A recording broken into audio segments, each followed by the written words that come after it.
ketemu lagi di channel saya Dr. Selvi Arta. Di video kali ini saya akan mengulas sedikit tentang diabetes dan bagaimana cara penggunaan insulin ya teman-teman. Diabetes mellitus atau sakit gula diartikan sebagai peningkatan kadar glukosa darah sebagai akibat ketidakmampuan tubuh mengolah karbohidrat atau glukosa akibat kurangnya jumlah insulin atau insulin tidak berfungsi sempurna.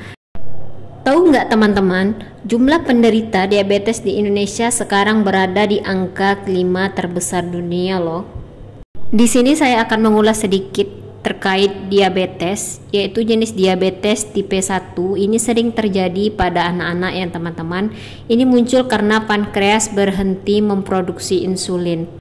Gangguan pada pankreas ini diduga karena proses autoimun ya, sehingga kekebalan tubuh menyerang sel-sel tubuh yang sehat. Diabetes tipe 1 ini bergantung pada insulin ya teman-teman.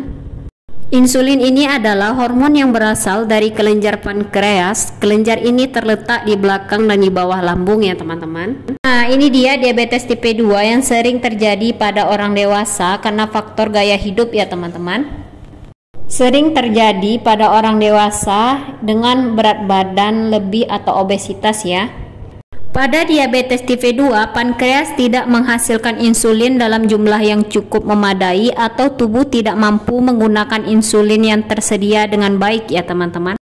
Gejala diabetes sering dikenal sebagai gejala klasik, yaitu 5P yang terdiri dari poliuria banyak kencing, polidipsi banyak minum, polipagi banyak makan, penurunan berat badan tanpa sebab yang jelas, pruritus atau gatal-gatal. Gejala lain yang mungkin dapat dirasakan berupa pandangan mata kabur, luka sulit sembuh, dan juga kesemutan. Kriteria penegakan diabetes mellitus yaitu dapat melakukan pemeriksaan kadar gula darah kapiler pena ya teman-teman. Bila teman-teman merasakan gejala seperti yang saya jelaskan tadi, silakan teman-teman berkonsultasi dengan dokter terlebih dahulu ya untuk penegakan diagnosis diabetes mellitus ini.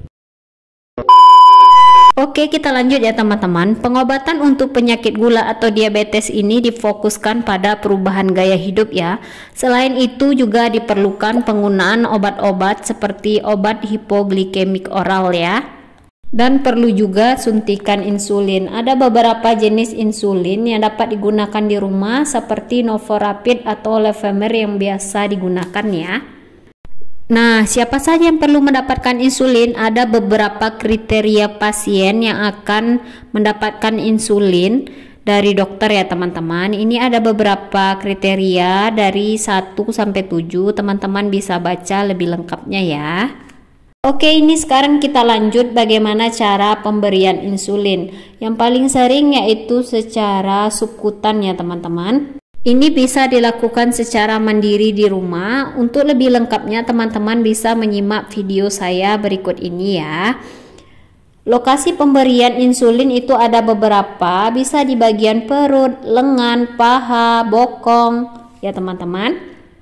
Kalau ingin penyerapannya lebih cepat bisa dilakukan di bagian perut.